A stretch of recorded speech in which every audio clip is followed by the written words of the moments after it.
guys, what is up? It's your boy Wally from CPPH. And it's been a while. Ang tagal ko na hindi nag-upload. I have a lot of catching up to do. So let's get right into today's video. The iPhone 14 is coming out in, as of the time of making this video, less than 3 days. A lot of speculation is already happening sa rumors, sa kung ano yung magiging next iPhone, USB-C na ba siya finally, syempre, bibigyan ba nila ng faster processor or same processor lang? Marami naging speculation right now.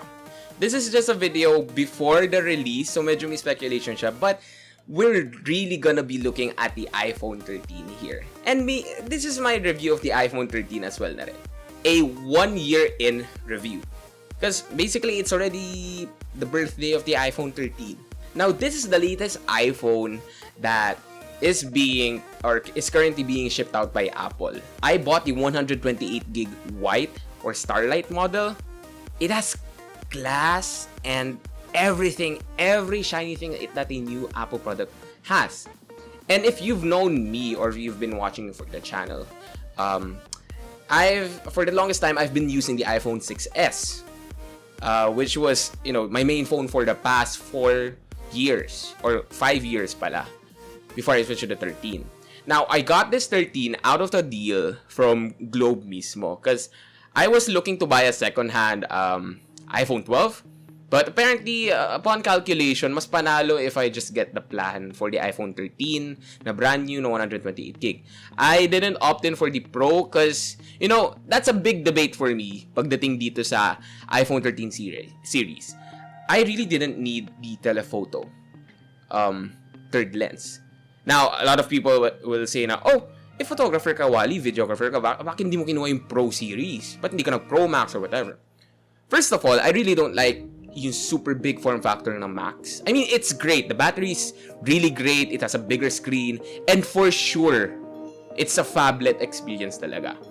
But, sobrang nasanay ako sa 6S Plus ko. And yung size ng 6S Plus is really the same size as the iPhone 13. Mas bigger nga yung screen ng 13 in theory because it's edge-to-edge na talaga. Except for the notch. But, it's edge-to-edge na as compared to the 6S Plus. And I just mas suited out sa size niyan, especially chunky phone ng iPhone 13.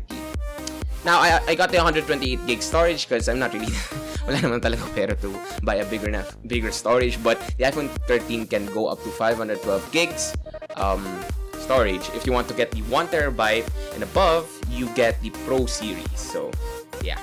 So, yun. The biggest debate for me is, honestly, I see that the processor differences aren't really enough for me to jump on ship for the 13 Pro series and the lens, because I already have everything that I would need from the iPhone 13, from its wide lens to its normal semi-wide lens. It's a portrait lens. It captures a portrait mode really good, and comparing this camera to the iPhone 6s, which was years ago, and right now it's just the iPhone 6s is the last generation phone to support iOS 15.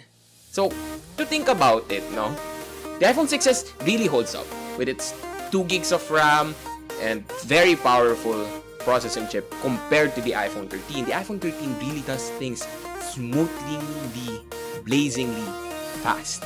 Yun yung masasabi ko. For me, this is an experience from a person that jumped from the iPhone 6s, the last supported generation of iPhone for the current version of iOS, to the latest supported iPhone. It's a big difference for me.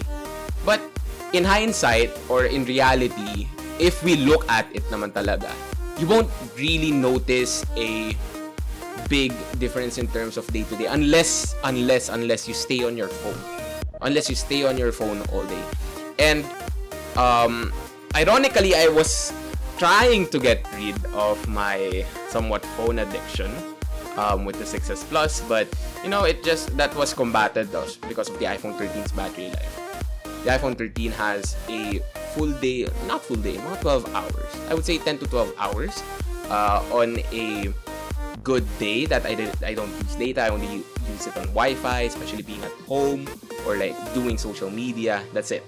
I rarely play enough games now as compared to before.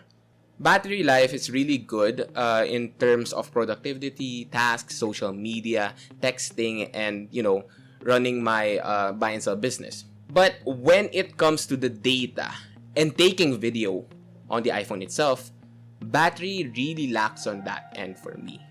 Because as compared to a Pro Max, I used an iPhone 12 Pro Max before for shoots. It lasted longer. Of course, it has a bigger battery.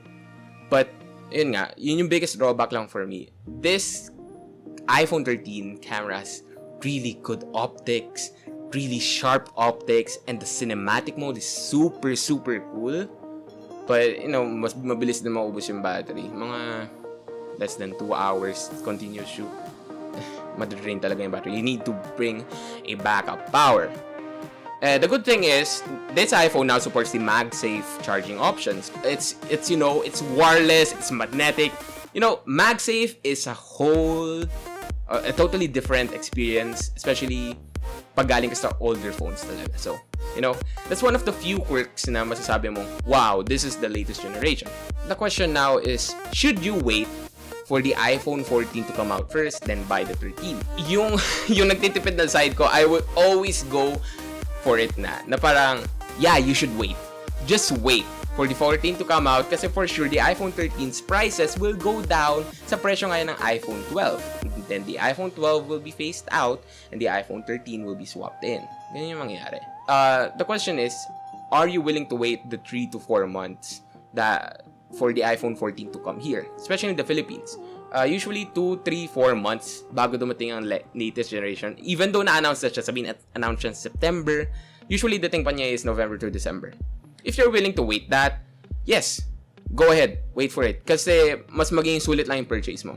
I would highly advise against going for the Pro series. This is just my personal opinion because, you know, everything that you can do, you're gonna do on the iPhone 13. Unless you're going for a Pro Max, okay? If you have the money to go for a Pro Max, the bigger battery life is always gonna be worth it. But, you know, at the end of the day, the iPhone 13 is the best upgrade that you can get for your money, especially coming from an older phone, or if you want to jump ship to the Apple side of things, it won't let you down. Yun ang masasabi ko. So again, if you have the home button iPhones and thinking of an upgrade, and if you have the budget, go for it. Face ID all the way.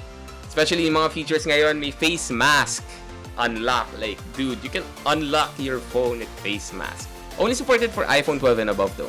Yung iPhone 13, if you have the budget, go for it. Wait nyo muna lang.